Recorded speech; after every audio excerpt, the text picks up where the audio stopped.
Hello everyone, তো আজ আমি আমার ননদকে সাজিয়েছিলাম কারণ ওর একটা বিয়ের ইনভাইট ছিল, তো ওর সেখানে যাওয়ার ছিল, তাই আমি ওকে সাজিয়েছিলাম। তো সাজাতে সাজাতে অনেকটাই লেট হয়ে গেছিলো, যার জন্য আমি তো বাড়িতে ওর একটাও ফটো বা ভিডিও ক্লিপ কিছুই নিতে পারিনি। তাই দেখো যেতে যেতে যেইটুকুটা সম্ভব মানে ভিডিওতে দেখানো ততটাই দেখিয়েছি। তো এখানে তো সেরকম লাইট ছিল না, তো এই লাইটেই যতটা পেরেছি তোমাদেরকে দেখানোর চেষ্টা করেছি।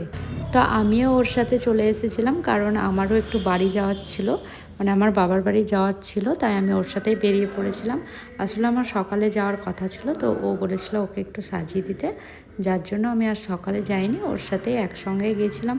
তো ও চলে গেছিলো বহরমপুর আর আমি চলে এসেছিলাম বাড়ি।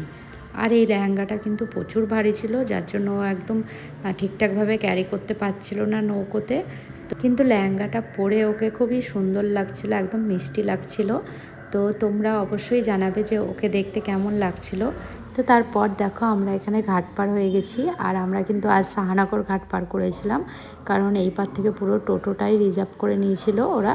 আর এখানে দেখো বাবু কিন্তু খুব খুশি, ও ভাবছে ও বিয়েবাড়ি যাবে, যার জন্য ও কিন্তু খুব খুশি ছিল। তো তারপর আমরা যখন এই যে টোটো থেকে নামছিলাম, মানে আমি আমার বাড়ি আসার জন্য, তারপরে ও কিন্তু কোনো মতেই নামছিল না। তো ও ভাবছিল যে ওকে বিয়েবাড়ি নিয়ে যাওয়া হবে, তাই ও কিন্তু একদম অবাক হয়ে গেছিলো। হঠাৎ যখন ওকে বলেছি যে নিয়ে যাব না, ও পুরো একদম অবাক হয়ে গেছে, এখানে তো ও নামতেই চাইছিল না।